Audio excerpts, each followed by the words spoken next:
Une nouvelle de Gene Wolfe, Péritonite.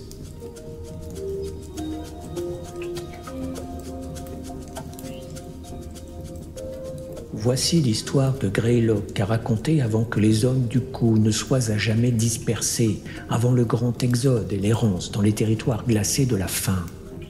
Jadis, ainsi parla Greylock, dit la mère de mon père, qui l'a entendu, les hommes du coup gouvernaient la totalité du monde, et ils étaient le monde, et rien n'existait du talon à la pointe du doigt qui ne leur appartint.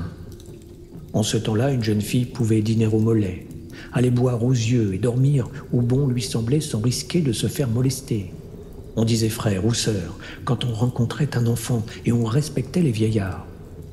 Combien sont nés en ces temps, ont vécu en ces temps chaque moment de leur existence et s'en sont allés en mourant sans jamais avoir rêvé que le monde pouvait ne pas durer ainsi éternellement. Qui peut le dire? Leurs âmes ont rejoint les cheveux. Pour eux, la nuit a succédé à la lumière et les mouillants sont arrivés et certains ont péri. Mais cela, comme nul ne l'ignorait, n'avait d'autre but que d'éviter à la population une trop forte croissance. Moi-même, je suis né en des temps moins cléments, mais tout de même bien avant qu'ils ne soient eux-mêmes pratiquement révolus. Je vous le dis pour que vous n'oubliez pas et sachiez, dans votre désespoir, que Dieu a jadis été bon. Tout ce qui existe lui appartient et appartient à lui seul, que jamais dans les temps à venir, vous ne disiez entre vous qu'il vous a dépouillé. Ce qu'il prend est à lui, il ne saurait en être autrement. Nul homme ne peut aujourd'hui comprendre la douceur de vivre qui régnait alors. Jamais la nourriture n'était nocive, chaque morceau débordait d'énergie, et c'était un bonheur indicible. Quand un vieillard, oui, comme moi-même aujourd'hui, mangeait de cette viande, son dos se redressait et ses yeux se mettaient à briller. Alors l'aïeul aux 1000 petits-enfants pouvait entreprendre sa moitié dans l'ombre de quelque alcôve. Les enfants de ces premiers temps mangeaient, et en mangeant, ils dansaient dans la lumière, chantaient des chansons dont les paroles leur venaient au fur et à mesure, un mot après l'autre. Ils connaissaient une vingtaine de jeux pleins d'entrain, aujourd'hui oubliés, des jeux dont les grands-mères ne parlaient que vaguement, parce qu'elles ne se rappelaient plus, même à l'époque où je n'étais moi-même qu'un enfant, ni leurs noms, ni leurs règles. Des jeux où on allait à cloche-pied, grimpait et chantait, des jeux où l'on se tenait par la main pour former une chaîne. Je le répète, personne ne peut aujourd'hui imaginer le plaisir de vivre à cette époque, dont le plus grand restait encore que chaque homme et chaque femme voyaient grandir, tandis que venait la lumière, puis l'obscurité, puis la lumière encore, et que le temps petit à petit leur imposait son fardeau, ce monde qui était celui des enfants de leurs enfants. Vous ne me croyez pas?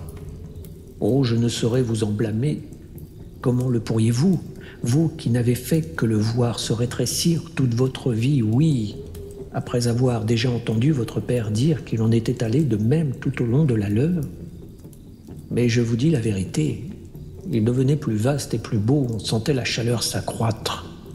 Puis ce que nous appelons encore aujourd'hui les monts nouveaux commencèrent à pousser, élevant leurs versants aux pentes alors très douces au-dessus de la plaine uniforme. C'est à cette époque que se produisit un changement dans la qualité de la viande. Un changement dont personne, d'après ce que j'ai entendu dire, ne fut en mesure d'établir s'il s'agissait d'un bien ou d'un mal, pas plus que je ne saurais le dire aujourd'hui. Il apporterait le bonheur, certes, mais un bonheur empreint de 1000 chagrins, encore que certains aient parlé les yeux emplis de larmes d'une plus douce félicité.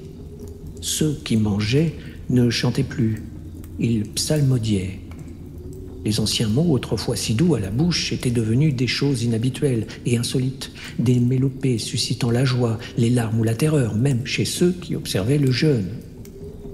Ce fut le second âge, comme on le nomma, le temps du contrepoint et des rêves. Ce temps aussi passa. Du troisième âge, que pourrait-on dire? Vous avez déjà trop souvent entendu son histoire. Les monts nouveaux avaient alors atteint une hauteur formidable et s'abattit sur tous ceux qui mangeaient une frénésie d'appétit féroce qui balaya tout ce qui s'était fait auparavant. Ce fut à cette époque, je crois, que l'unité de la population fut brisée pour, en vérité, ne plus jamais revenir. Car par 2, par 3, par 5, tous les enfants, à l'exception des plus jeunes, s'en allèrent. Et ceux qui regagnèrent les peuplements n'y restèrent pas longtemps. En ce temps-là, les promesses d'amour, plus anciennes que les gens de la population, furent plus que jamais tenues. De nombreux couples, en effet, batifolaient durant toute une période d'obscurité, plus une période de jour, dévorant un festin qui en aurait engraissé une douzaine. Cependant, l'amour leur conservait une constante minceur. Avec l'âge de la nouvelle nourriture, cette époque prit fin. Au sommet de chacun des monts nouveaux, désormais plus hauts, pour rivaliser avec les hanches, jaillit une source. Les eaux n'en étaient pas aussi limpides que celles des yeux, mais blanches et sucrées. Plus d'un gravit alors les pentes des monts nouveaux pour aller y goûter, bien qu'elles cessent de couler avant le terme d'une vie. Ce fut le 4e âge et la fin du commencement. Car lorsque les sources se tarirent, les monts nouveaux commencèrent à décliner, et le ventre qui, sans qu'on s'en rende vraiment compte, s'était développé au-dessus des reins, se flétrit en une nuit. Nombreux furent ceux qui sentirent alors venir leur faim. Il y avait quelque chose dans la viande, disait-on, mais aussi dans l'air. Le monde s'était rétréci, puis survint la scission. Certains dirent qu'il n'y avait point de Dieu, et nous, les hommes du coup, les avons pour ce blasphème chassés vers les reins, par-delà les monts nouveaux. D'autres prétendaient que le monde lui-même était Dieu, et ceux-là, peuples terriblement féroces, sont grimpés jusqu'au visage. C'est à ce moment-là que nous nous sommes baptisés les hommes du coup. Mais malgré nos vantardises, nous avions peur, car si les hommes des reins pouvaient toujours boire les eaux impures qu'ils trouvaient là, nous n'avions, nous, d'autre choix que de gagner les yeux lorsque nous ne pouvions plus manger sans nous désaltérer. Et nous redoutions d'en être empêchés par ceux qui vivaient plus haut. Quelques-uns agiles et téméraires osèrent les premiers tenter l'aventure, affrontant les forêts de l'esprit pour descendre par le nord vers les lacs, avant de s'en retourner par le même hasardeux chemin. Mais ils en revenaient, et d'autres après eux, jusqu'à ce que nous apprenions enfin que ceux que nous craignions avaient déserté toutes les terres de lumière pour aller s'établir dans la bouche où, disait-il, les eaux possédaient à certains moments des propriétés magiques aux vertus ineffables. Elles avaient le goût du 3e âge, et aussi du 2e et du 1er, qui, prétendait-il, étaient revenus, non dans la viande, mais dans les eaux de la bouche. Par cet aveu, il cherchait à nous tenter, nous barrant en même temps le chemin par des jets de pierres tranchantes tombées des dents. Nous nous aperçûmes néanmoins que, si cruels qu'ils fussent, ils restaient peu nombreux, et quand nous leur lancions des questions, ils ne daignaient pas répondre. C'est à cette époque que Chantante, femme de Plonge profond, fut enlevée par un homme du visage. J'étais alors au monde et je les ai vus de ces mêmes yeux qui vous regardent aujourd'hui, dans mes souvenirs remontés de l'enfance.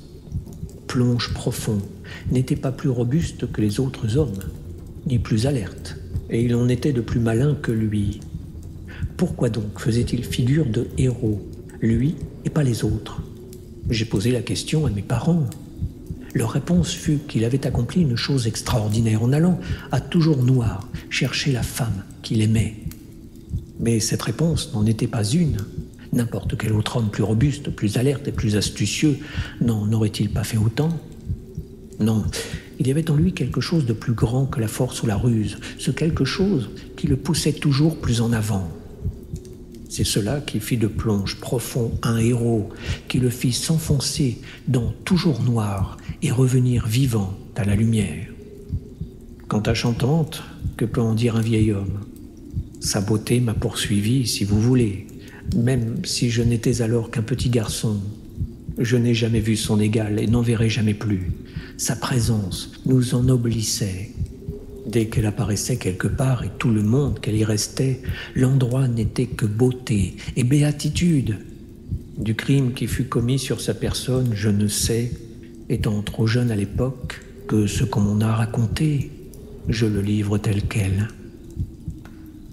En compagnie d'autres jeunes gens de son âge et sous la garde d'hommes dont faisait partie Plonge Profond, qui portait alors un nom moins flamboyant, elle est partie pour les yeux afin de s'y baigner. À cette époque-là, les hommes ne passaient plus par la contrée hantée des cheveux pour atteindre les lacs par le nord. Mais ils n'étaient pas encore assez hardis pour s'aventurer trop près des coins de la bouche. Non, le chemin reconnu, considéré alors comme sans danger, consistait à contourner le bosquet le plus au sud des cheveux, à proximité de l'oreille, et de là à grimper en diagonale jusqu'aux yeux. Ainsi progressait le groupe de jeunes gens lorsque survint le genre de calamité dont nous, qui sommes nés après eux, connaissons bien mieux la nature. Un trop-plein s'était produit dans le lac le plus proche, formant une immense masse liquide qui se déversa sur eux. Ils s'éparpillèrent sans regarder où allaient les autres, chacun fuyant dans la direction qui lui paraissait la plus accessible. Il se trouva que les pas de Chantante la conduisirent vers la bouche. Alors les jeunes gens se regroupèrent, riant de leur mésaventure. Chacun y alla de son récit personnel jusqu'au moment où, alors qu'ils étaient en train de se compter, les rires s'éteignirent peu à peu. Ils ratissèrent largement la région à la recherche de Chantante, sans toutefois pousser jusqu'à la bouche. Puis, le temps passant, il leur vint à l'idée que si Chantante n'avait pas été emportée par les flots, alors c'était bien là qu'ils devaient la chercher. Bien que personne n'ait formulé l'hypothèse, celle-ci grandit dans l'esprit de tous. À la fin, ils n'osaient plus se regarder tant ils avaient honte. Mais déjà Plonge Profond était parti.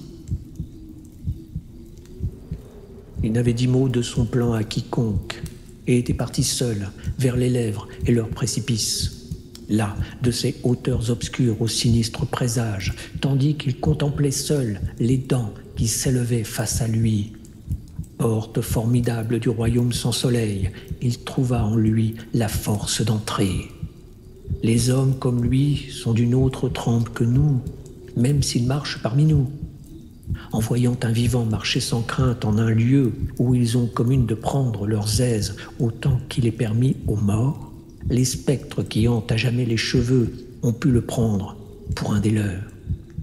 Mais au moins, que nous ne soyons maintenant tous ces spectres, tel ne serait pas le cas, car il avait la vie en lui. Seuls les êtres comme vous et moi, croisant un Plonge Profond, savent reconnaître en lui un égal. Souvent je lui ai demandé, moi si jeune et si effronté, ce qu'il avait trouvé derrière les dents, et comment il avait sauvé Chantante. Il m'en a dit bien peu.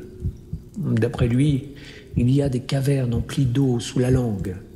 Il a parcouru à la nage dans une demi-obscurité des ondes plus limpides, encore que plus épaisses que celles des lacs, et rencontré un peuple aimable qui l'a supplié de ne pas aller plus loin. On lui a offert pour remplacer Chantante des vierges au teint de lait, au regard langoureux et aux suaves manières, qui fondaient d'amour, mais qu'il avait toutefois dédaigné. Nous nous nommons le peuple du coup, mais qui, à part Plonge Profond, a jamais su l'étendue de ce royaume? Qui, selon lui, ainsi que le rapporte la longue geste de notre histoire, est jamais descendu jusque dans la gorge? Ce chemin, il l'a bel et bien pris, tournant résolument le dos à la lumière. Il y a rencontré des sauvages, a vaincu leur chef en combat singulier, puis, après la fuite de ses sujets, l'a ligoté jusqu'à ce que la faim le force à révéler qu'il avait vu passer Chantante et son ravisseur. Selon lui, il s'était enfoncé encore plus loin vers l'intérieur et Plonge Profond, selon ses propres dires, sentit sa force pourtant redoutable qui s'éteignait en lui. Alors survint un mouillant, mais différent de ceux que nous avons connus. Les ruisselets de la gorge prirent une teinte noirâtre, tandis que le débit des eaux s'amplifiait et se déversèrent alors sur Plonge Profond, portés par le flot tumultueux, toutes les sensations que les hommes ont jamais éprouvées. Il se vit tout à coup et sans savoir d'où cela venait, brave et couard, heureux et triste, Dieu et néant. Et bien que sa raison lui dictât qu'agir ainsi causerait sa mort, il plongea dans les eaux et se laissa emporter par elles, riant à l'idée de mourir ainsi, riant au milieu des écueils, pris d'un vertige délicieux au sein des ténèbres, sachant que la mort l'attendait, mais l'appelant de tout son être. C'est ainsi qu'il arriva dans les profondeurs, à toujours noir, et entendit les sanglots de chantante. Qui saurait rapporter son récit né au cœur des ténèbres? Comment il la trouva et tua son ravisseur en le noyant, malgré son propre égarement, dans le chenal de la folie? Comment ils furent capturés par le peuple du dedans, ceux qui ne mangeaient que ce qu'ils tiraient des eaux, des êtres invisibles qui jamais ne voient le soleil, et engloutirent Plonge Profond sous leur multitude. Comment Plonge Profond, devenu leur esclave, leur enseigna à découper la viande qu'ils foulaient aux pieds et à vivre ainsi selon les règles établies. Et comment ceux-ci, après y avoir goûté, lui rendirent sa liberté, ainsi qu'à Chantante. Comment ils regagnèrent tous deux le coup, rencontrant en chemin 1000 obstacles et 1000 périls.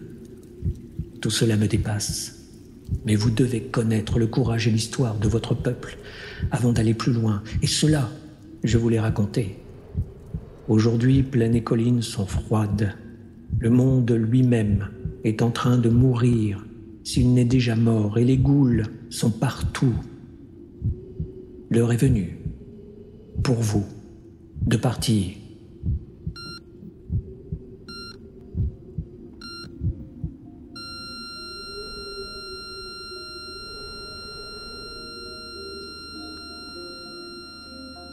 Péritonite est une nouvelle de Gene Wolfe, extraite du recueil Toutes les couleurs de l'enfer, publié aux éditions de Noël. Narration, réalisation sonore et musique, Eric Hansen,